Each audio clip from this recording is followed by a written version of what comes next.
అదే శూర్పణఖొచ్చి నీతులు చెబితే ఎవరైనా వింటారా? శూర్పణఖ అంటే అందరికి తెలుసు. ఆవిడ రాముణ్ణి మోహించి ఆయన దగ్గరకు వెళ్ళినప్పుడు లక్ష్మణుడు ముక్కు చెవులు కోసి పంపించాడు. ఆ కోపంతో ఏం చేసింది? రావణాసురుడు దగ్గరకు పరిగెత్తుకుంటూ వెళ్ళింది. అరే బాబు, నువ్వేంటి ఇక్కడ కూర్చొని ఏదో రాజ్యం వెళ్తున్నావు? అక్కడ ఒక మహాందగత్తి ఉంది, ఆవిడ నీ పట్టపురాణిగా ఉండాలి, అప్పుడు కదా నీ రాజ్యాధికారం, నీకు వైభోగం అని చెప్పేసి 4 పిచ్చి మాటలు చెప్పేసి ఆయన రెచ్చగొట్టింది. ఆ మహానుభావుడు వెళ్ళి ఆవిడ తీసుకొచ్చాడు. జరిగింది. తర్వాత ఏం జరిగిందో, ఒక రామాయణం ఏ విధంగా ముందుకు వెళ్ళిందో, ఒక మహాసాధ్వి సీతమ్మ తల్లి కడిగిన ముత్యంల అగ్ని పరీక్షకి హాజరై అక్కడ దాంట్లో అగ్నిలో దూకి మళ్ళా బయటికి ఏ విధంగా వచ్చిందో అందరికీ తెలుసు. మరి అది మన పురాణాలు మనకేమిస్తున్నాయి?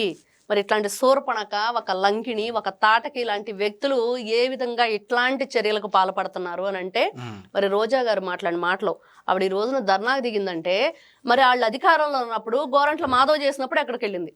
అంబటి రాంబాబు ఫోన్ కాల్స్ విన్నప్పుడు ఎక్కడికి వెళ్ళింది? అవంతి శ్రీనివాస్ మాటలకు ఎక్కడికి వెళ్ళింది? మరి వాళ్ళ అనంతబాబు, వాళ్ళ సుధాకర్ బాబు, వీళ్ళందరూ చేసిన పనులకి మరి రోజా ఏం సమాధానం చెప్పిద్ది ఈ రోజున? చెప్పాలి కదా ఫస్ట్. ఈ రోజున వీళ్ళంతా నీతులు చెప్తుంటే, అవినీతి పనులు చేసి అడ్డగోలుగా ఆ రోజున ప్రవర్తించి, ఈ రోజున అమ్మో ఇంకేదో జరిగిపోయింది ఆడపిల్లకని చెప్పేసి మాట్లాడుతుంటే, మరి ఈ రోజున తప్పు ఎవరిది అనే దాని మీద ఒక విచారణ జరుగుతుంది. మరి ఎందుకంత తొందర?